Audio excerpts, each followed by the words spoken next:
कुछ अपने दर्शकों के सवाल पर भी आपकी राय समझना चाहेंगे।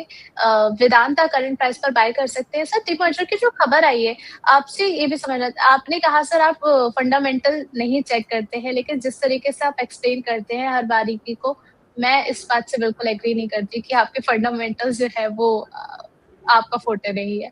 और वेदांता पर भी समझना चाहेंगे, आपका क्या नज़रिया है sir? Ruchi ma'am, thank you for your compliment. और मेरा कोर इंटरेस्ट जो है वो टेक्निकल्स का है, मेरा जॉनर टेक्निकल का है। बट टेक्निकल्स देखते समय कहीं ना कहीं बैक इन द माइंड ये सारी चीजें जब होती तभी टेक्निकल्स कहीं ना कहीं फलते फूलते हैं। देखिए आज चार्ट तो कोई बच्चा देख रहा है, 10th 12th वाला जो लड़का लड़की बाहर निकलते हैं तो यूट्यूब पे इतना सारा मसाला भरा हुआ है। तो कहीं ना कहीं अच्छे कॉन्टेक्स्ट में अगर मैं कहूँ तो बच्चा एनालिसिस समझने की कोशिश करता जरूर है, लेकिन बहुत डिफिकल्ट आर्ट है ये। और क्वांट्स होना, क्वांटिटेटिव एनालिसिस होना काफी इम्पोर्टेंट है। बहरहाल मैं वेदांता की अगर मैं बात करूँ रुचि मैम, डिस्क्लेमर के साथ में कहूँगा कि फैमिली और सारे जो मेरे फॉलोअर्स हैं और मेरे जो क्लाइंट्स हैं उनको मैंने ये ट्रेड दिया हुआ है। मेरा कोई कॉन्फ्लिक्ट ऑफ इंटरेस्ट इस स्टॉक में नहीं है, अभी बता रहा हूँ। जिस तरीके का भी इसका 1:5 का जो रेशियो है वो काफी लुक्रेटिव लग रहा है यहाँ पे। मुझे लगता है कि जिस तरीके का सेटअप VDL का यहाँ पे देखने मिल रहा है तो डेफिनेटली खरीदारी की सलाह रहेगी यहाँ पे। और अगर मैं सिर्फ 1 सेकंड का समय लूंगा, मैं कुछ डेटा भी निकाल के रखा हुआ था अर्ली इन द मॉर्निंग में। और अगर मैं कहूँ तो जो रिकॉर्ड डेट है इसकी 1 मई की है 2026 को। अगर आप एक शेयर वेदांता का होल्ड कर रहे हैं तो वेदांता का 1 शेयर और बाकी कंपनी के ऐसे 4 शेयर्स आपको मिलेंगे। वेदांता एल्यूमिनियम का अलग होगा, तलवंडी सैपको पावर का एक अलग, माल्को एनर्जी का एक अलग, और वेदांता आयरन एंड स्टील का अलग है। बढ़िया बेनिफिट्स अगर आपको चाहिए लंबे समय में तो डेफिनेटली इसको करके चलना है।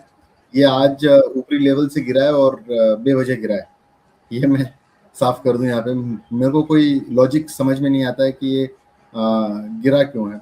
दूसरी बात इसकी जो डिविडेंड यील्ड है, जो देखिए सूद है ना, मतलब बस बहुत प्यारा लगता है सभी को कि अगर ब्याज मिल रहा है कोई चीज के ऊपर, और ये काफी अच्छा पैसा जो है डिविडेंड यील्ड इनकी काफी अच्छी है। VDL में हमेशा पैसा देते आया है, कभी शेयर होल्डर्स को कभी निराशा मिली नहीं है। एक एपिसोड आपको याद होगा कि जब इसके वैल्यूएशंस को लेकर सवाल उठे थे और वो डीमर्जर इनका कैंसिल हो गया था LIC के चक्कर में। देखिए LIC स्टबर्न रहा और आज वो LIC को दुआ देने वाली बात हो गई है सभी की कि जिस तरीके के रेट्स आपको देखने मिल रहे हैं ये वैल्यूएशंस LIC ने बहुत पहले ही लेकर आए हुए थे। तो मुझे लगता है कि VDL हर पैमाने पर अच्छा है। अब इसका चाइना से और बाकी सारे जो वर्टिकल्स आते हैं इनके, इसका इम्पैक्ट थोड़ा सा ज्यादा होता है। कमोडिटी का बड़ा असर इसके अंदर देखने मिलता है, गवर्नमेंट की पॉलिसीज का भी काफी सारा असर देखने मिलता है। बट स्टिल ये चट्टान की तरह खड़ा है ये स्टॉक।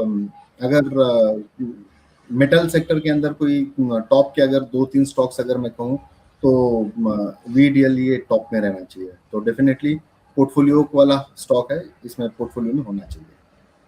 चलिए ठीक है, तो VDL जो है आपके पोर्टफोलियो में रखने वाला स्टॉक एक है जिसको आप देख करके चल सकते हैं। सर एक सवाल आया है यहाँ पर, जानना चाह रहे हैं डायनेमिक केबल को लेकर के, क्या फ्रेश एंट्री बन रही है सर इसमें? जो आपने 10,000 वाला स्टॉक बता रही है मैम? सर डायनेमिक केबल्स 349 के लेवल पर ट्रेड हो रहा है सर, और हम देखें तो अच्छा खासा चला है सर, 1 महीने में 38% से ज्यादा की तेजी है जी। देखिए इसके अंदर है ना रुक के वॉल्यूम एक्टिविटी काफी शानदार देखने मिल रही है। और आप मैं अगर वीक ऑन वीक भी अगर कहूँ तो पिछले 1 महीने में ही 200 डेमा का जो क्लस्टर है उसको पार करके आगे चला और वहां से वो पलट कर देखा नहीं है। 236.80 मतलब 235 एंड डॉट में एक बेस बना हुआ था यहाँ पे, जो उसके पहले हफ्ते का जो लो था वो करीब करीब 261.10 का था। एक क्लासिकल इनगल्फिंग वाला फॉर्मेशन यहाँ पे दिखता है। देखिए क्लासिकल इनगल्फिंग में क्या होता है कि जब कोई रेड कैंडल बड़ी होती है वहां पे और उसके नीचे खुल के वहां से रिज्यूम होती है बाइंग, और एक कंफर्मेशन की कैंडल दूसरे हफ्ते में मिली, तो कंटिन्यूअस हायर हाइज के फॉर्मेशन यहाँ पर देखने मिले। स्विंग हाइज के करीब ये काउंटर अभी फिलहाल ट्रेड कर रहा है। मेरे को लगता है कि ये हाफ वे डन है, और अगर कोई यहाँ से भी लेना चाहता है तो डेफिनेटली ले सकता है। 330 तक और एक जगह खुल सकती है यहाँ पे। अगर बाई एनी चांस अगर मार्केट में गिरावट आती है तो 330 तक इस काउंटर को डेफिनेटली लिया जा सकता है। वॉल्यूम दिन ब दिन इसके अंदर अच्छी ग्रोथ देखने मिल रही है, तो अगर मैं डॉट्स कनेक्ट करूं तो डेफिनेटली यस है मेरी तरफ से, विद स्टॉप लॉस ऑफ 310, और ऊपर की लेवल पर मुझे लगता है कि 420 पे एक बार रिविजिट करेंगे इसको, तो उसके आगे का फिर डिसीजन ले सकेंगे। चलिए सर, एक अगला और आखिरी सवाल ले लेते हैं। त्रिवेणी टर्बाइन को लेकर के जानना चाह रहे हैं, फ्रेश एंट्री कर सकते हैं सर इसमें? एक वीक में देखा है 22% से ज्यादा की अपसाइड देखने को मिल रही, कंटिन्यू रहेगा सर? जी देखिए, ये वीक करंट वीक ही देख लीजिए कि जिस तरीके की मूवमेंट्स इसके अंदर देखने मिल रही हैं यहाँ पे जी। ये वीकली एवरेज वॉल्यूम के 10 टाइम्स से ज्यादा वॉल्यूम्स तो अभी 2 दिन में ही देखने मिल गए हैं।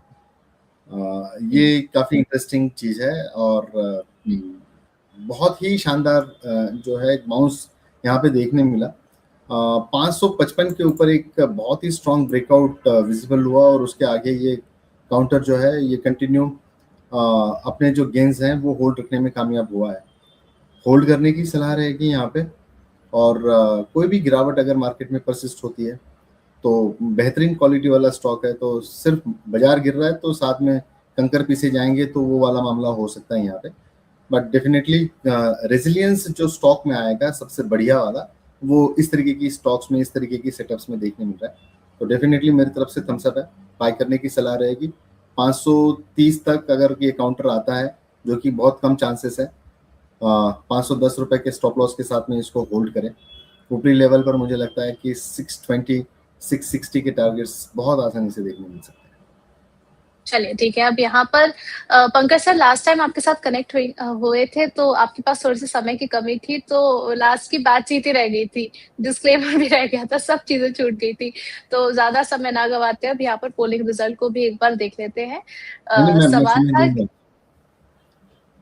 चलिए सवाल था कि किस सेक्टर में सबसे ज्यादा अपॉर्चुनिटी आप देख रहे हैं हाल फिलहाल? पंकज सर ने स्टार्टिंग में ही एक अच्छा एक्सप्लेन किया था कि उनका थम्स अप जो है वो कौन से ऑप्शन की तरफ है, लेकिन जनता का भी देख लेते हैं कि वोट कहाँ पर करके आए हैं। पावर की तरफ ही सर बढ़त देखने को मिली है, 54% वोटिंग यहाँ पर लोगों ने दी है, 26% बैंकिंग की तरफ है, 14% एफएमसीजी और 6% जो है वो आईटी स्पेस की तरफ लोगों ने वोट किया है। सही डायरेक्शन में जा रहे हैं सर हमारे व्यूअर्स? जी बिल्कुल, एब्सोल्युटली। आपका शो देखने वाले सब सेंसिबल और काफी होशियार लोग लगते हैं मुझे। देखिए मैं बिल्कुल क्रिस्प कर देता हूँ बात को कि एआई का थ्रेट खत्म हुआ नहीं है। डॉलर भले ही बढ़ता हो, लेकिन वहां से बिजनेस ही नहीं आ रहा है तो पैसा कहाँ से लेंगे, ये एक बड़ी तकलीफ है वहां पे। और दूसरी चीज की आईटी में हम लोग कोई प्रोडक्ट बनाते नहीं है, जो भी है सर्विस बेस्ड इंडस्ट्री है अपनी। हालांकि पैसा डॉलर में आता है, मास में आता है। मैंने पहले ही बोला कि वहां से ही बिजनेस नहीं आ रहा है तो हम लोग क्या काम करेंगे यहाँ से। प्रोडक्ट वाइज हम लोग बॉट को एआई बोलना शुरू कर दिए हैं लोगों ने, तो वो एक बड़ी दिक्कत वाली बात है कि एआई क्या चीज है समझ में नहीं आ रहा है लोगों को। जो आईटी से रिलेट करते हैं लोग, ठीक है, इक्का दुक्का परसेंट है, उन्हीं में भी इक्का दुक्का परसेंट है कि जो एआई अच्छी तरीके से डील कर पा रहे हैं। दूसरी बात, आईटी के अंदर कोई प्रोडक्ट नहीं है, ना कोई हम लोग चिप बनाते हैं, ना कोई बड़ा प्रोडक्ट बनाते हैं जिसका पूरा दुनिया को फायदा हो, ऐसा कोई चीज नहीं है। हम लोग सर्विस करते हैं वहाँ पे, तो इसलिए आईटी नहीं है। दूसरी तरफ एआई का जो एंथ्रोपिक वाला मामला जो है अभी तक ठंडा हुआ नहीं है। ये जियोपॉलिटिकल टेंशन इतने ज्यादा हो गए तो एंथ्रोपिक को भूल गए। जब ये जियोपॉलिटिकल टेंशन कम हो जाएंगे